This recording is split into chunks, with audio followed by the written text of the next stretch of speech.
back to episode 5. We haven't posted in a while, but that's okay. Dylan, kick it off. What are we doing today? Hello guys. We would like to firstly, can I introduce our guest star, Leela. Hello. Today they will be interviewing me about the economic impacts of incarceration. And I did my EPQ on the topic of the effectiveness of incarceration, which is where I will be drawing my information from. So we have a pro, as many of you may not know, or you may, EPQ requires lots of research forms to be done, so she knows her stuff. Okay, so Leela, tell us a little bit about what kind of stuff you'll be talking to us about, specific things about incarceration, maybe what countries you're looking into.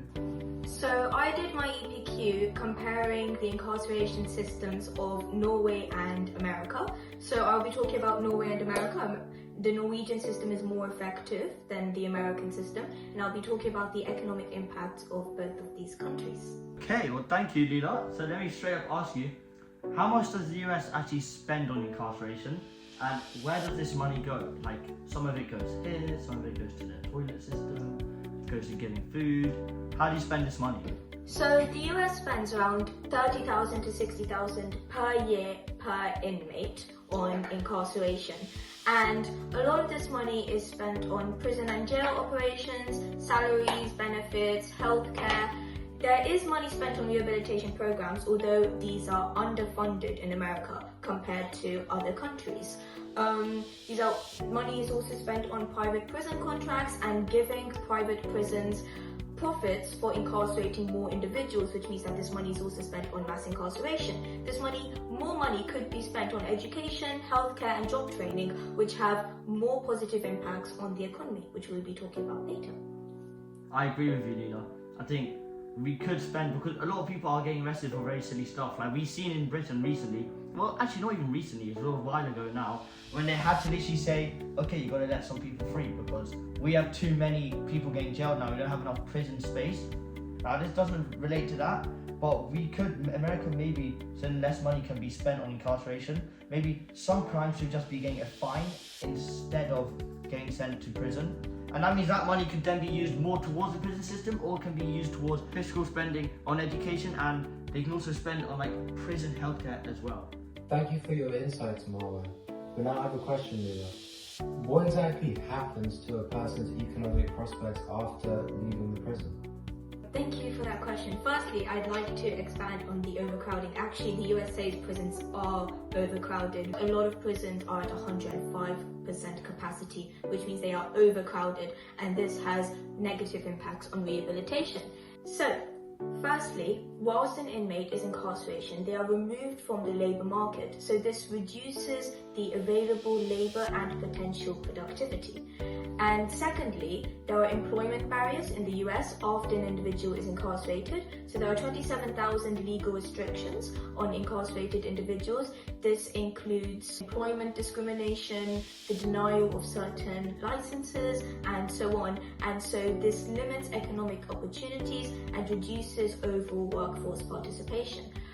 It also limits economic mobility and increases the risk of recidivism. Could you tell me more about the economic impacts of job insecurity and less employment? I could actually, since you were talking about how a lot of people can't get employed after. Did you know there was a study done in America? They found out that people who were incarcerated before, so post-incarcerated people, 60% of them were jobless. Now we have to clarify, this does not mean unemployed, because unemployed is when you're actively seeking work and you do not get a job, but there's also economically inactive, which is when you don't look for a job. So overall, around 60% of people who have been incarcerated are actually are jobless after they become incarcerated, which is a lot. The negative effects of unemployment and also economic inactivity is why there is less economic resources used on the economy, so we do not grow as much. Less capacity, that means there's an opportunity cost on output. Now the real question is, what do we do about that? We cannot have like criminals working, certain types of criminals, but also other ones, maybe less laws should be on some people where they can still get a job after. And also there should also be programs that can help push people into finding jobs to help with the economic inactivity. Well, I completely agree with you, Ron. As you said, 60% of people jobless. That's just how the cycle starts again. Because if you think about it, if they're jobless, they need money obviously for food, water, all that shit. And the only way they're going to do that is go into crimes again, such as like petty theft and stuff. So the cycle continues. Get put back in prison, go back out. Anything to add, Leela?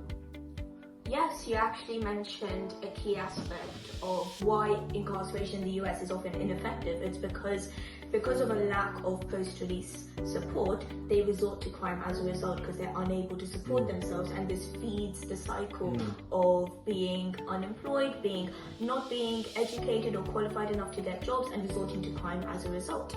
I actually have a question for you, and my question is, well, how does a criminal record actually impact your opportunities of employment, and what are employers' attitudes usually towards hiring formerly incarcerated people?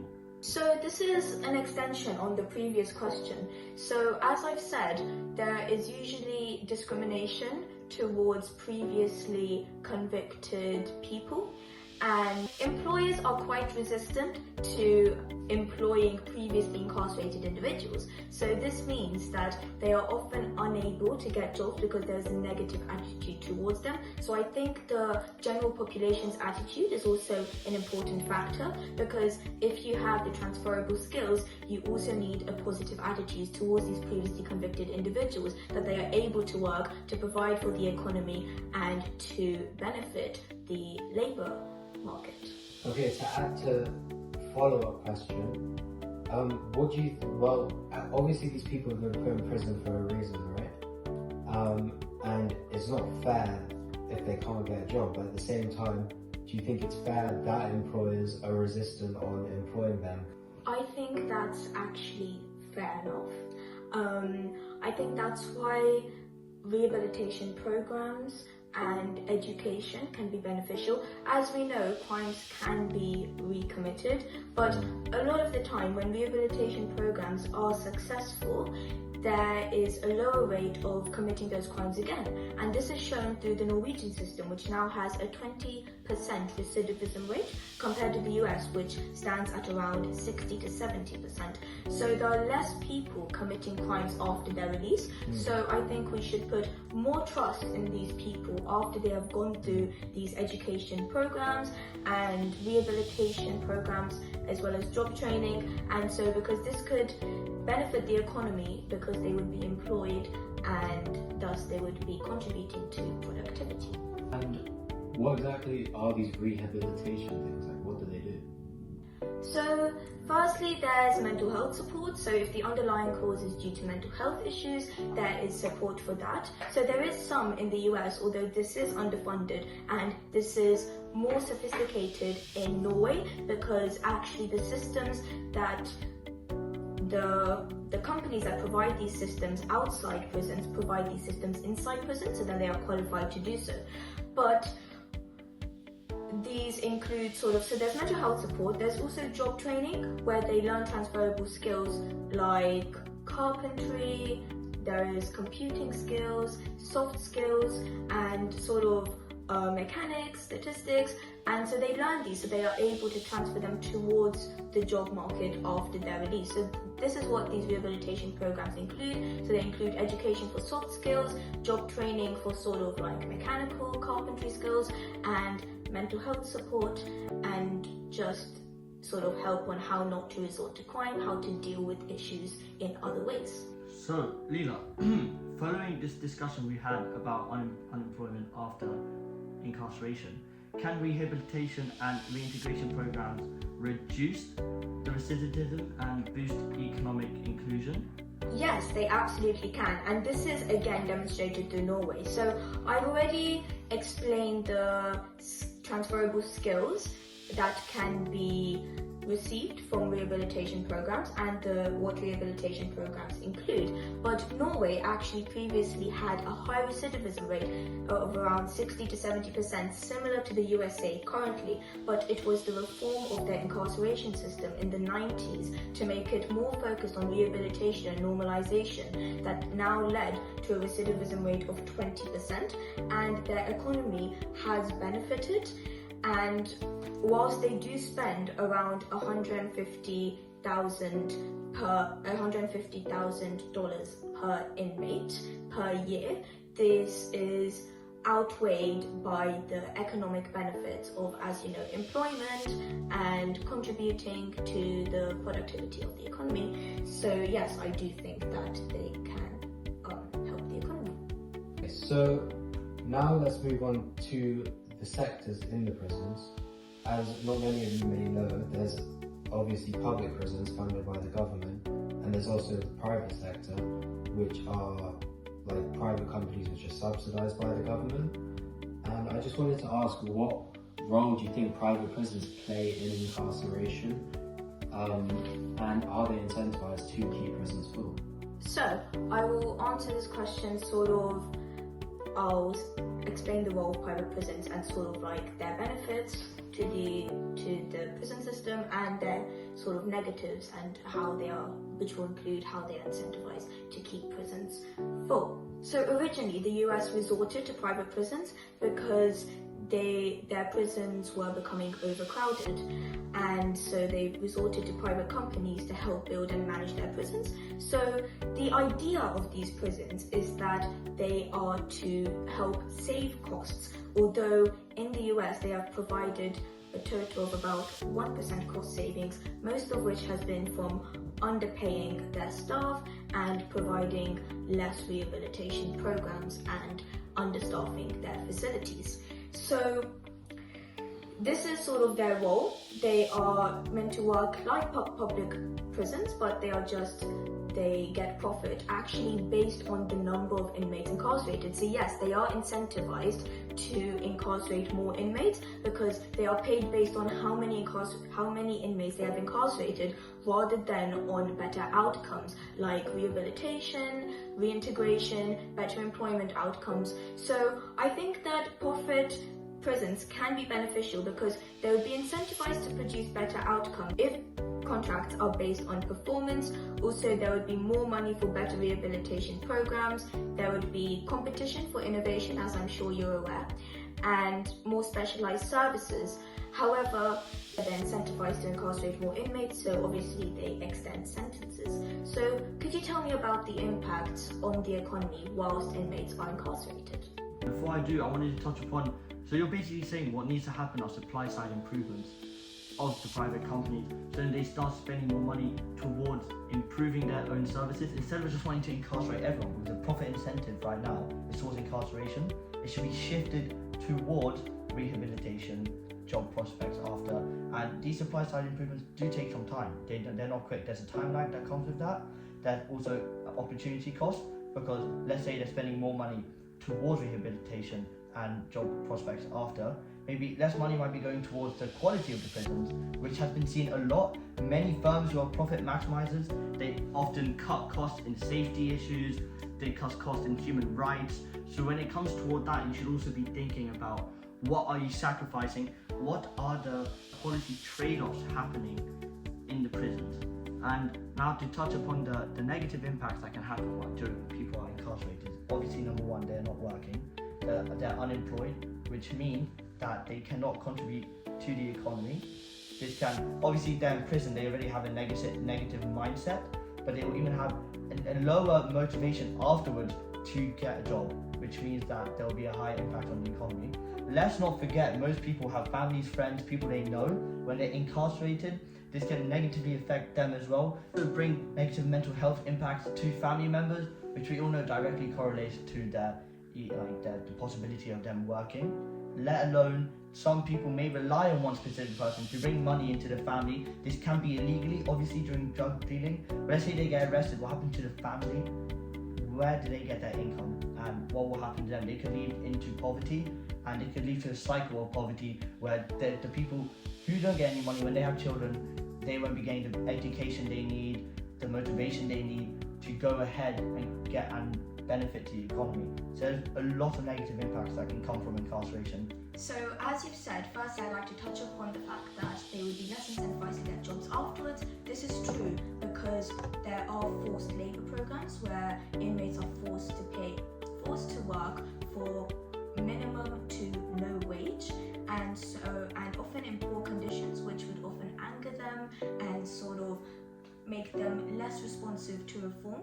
Also, you mentioned where we would get these resources from, because we need good prison conditions, we need good rehabilitation programs, we need mental health support, healthcare. And so this is why the Norwegian system spends around $93,000 to $120,000 on each inmate per year. And this might seem expensive for the US, but if they implemented this, it would result in lower recidivism and higher employment, which would subsequently benefit the economy. It is a long process, but in the end, it would be more beneficial rather than perpetuating the system of mass incarceration, recidivism, and high crime rates. Would you like to add anything to that, Dylan? Touching upon your earlier point about them being unable to get licenses, that would also mean they're going to be geographically immobile, resulting in more frictional unemployment. So I'm going to summarize what we have covered today about incarceration and its impacts on the economy. So we've seen that generally there is a negative economic impact, because while individuals are incarcerated, they are obviously not working and taxes are being spent on incarcerating that individual.